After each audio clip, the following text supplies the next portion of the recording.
2 நாளாகமம் அதிகாரம் 2.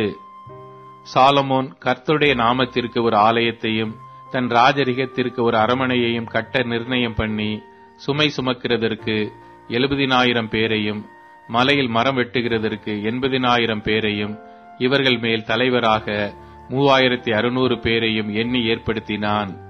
தீருவின் ராஜாவாகி ஈராமிடத்தில் ஆள் அனுப்பி, என் தகப்பனாகிய தாவீது தாம் வாசமாயிருக்கும் அரமனையை தமக்கு கட்டும்படிக்கு நீர் அவருக்கு தயவு செய்து அவருக்கு கேதுரு மரங்களை அனுப்பினது போல எனக்கும் தயவு செய்யும்.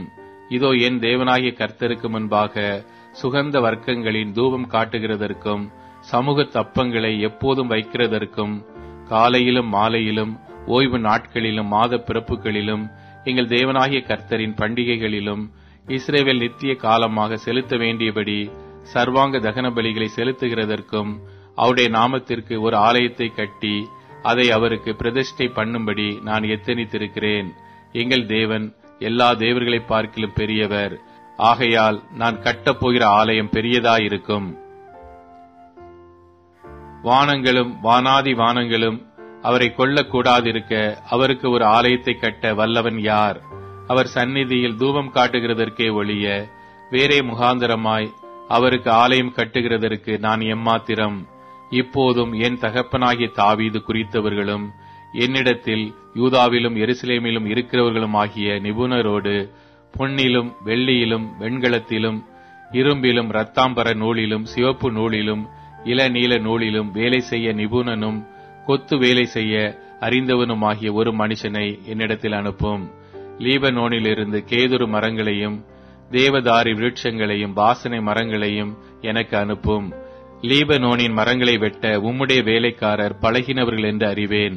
எனக்கு மரங்களை திரளாக ஆயத்தப்படுத்த என் வேலைக்காரர் உம்முடைய வேலைக்காரரோடும் கூட இருப்பார்கள். நான் கட்டப்போகிற ஆலயம் பெரியதும் ஆச்சரியப்படத்தக்கதுமாயிருக்கும். அந்த மரங்களை வெட்டுகிற உம்முடைய வேலைக்காரருக்கு 20,000 மரக்கால் கோதுமை அரிசியையும் 20,000 மரக்கால் வார் கோதுமையையும் 20,000 குடம் திராட்சை ரசத்தையும் 20,000 குடம் எண்ணெயையும் கொடுப்பேன் என்று சொல்லி அனுப்பினான். அப்பொழுது தீருவின் ராஜாவாகிய ஈராம் சாலமோனுக்கு பிரதியுத்தரமாக, கர்த்தர் தம்முடைய ஜனத்தை சிநேகித்ததினால் உம்மை அவர்கள் மேல் ராஜாவாக வைத்தார். கர்த்தருக்கு ஒரு ஆலயத்தையும் தமது ராஜரிகத்திற்கு ஒரு அரமனையையும் கட்டத்தக்க யுக்தியும் புத்தியும் உடைய ஞானமுள்ள குமாரனை தாவீது ராஜாவுக்கு கட்டளையிட்டவராகிய வானத்தையும் பூமியை உண்டாக்கின இஸ்ரவேலின் தேவனாகிய கர்த்தருக்கு ஸ்தோத்திரம் உண்டாவதாக. இப்போதும் ஈராம் அபி என்னும் புத்திமானாகிய நிபுணனை அனுப்புகிறேன். அவன் தானின் குமாரத்திகளில் ஒரு ஸ்திரியின் குமாரன். அவன் தகப்பன் தீரு தேசத்தான்.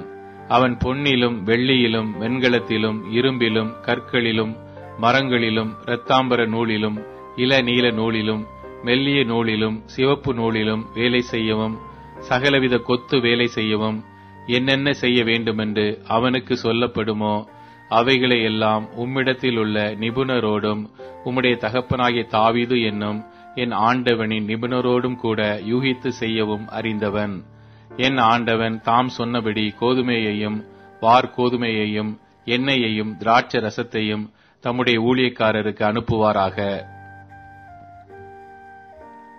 நாங்கள் உமக்கு தேவையான மரங்களை எல்லாம் லீபனோனிலே வெட்டி அவைகளை தெப்பங்களாய் கட்டி கடல் வழியாய் யோப்பா மட்டும் கொண்டு வருவோம்.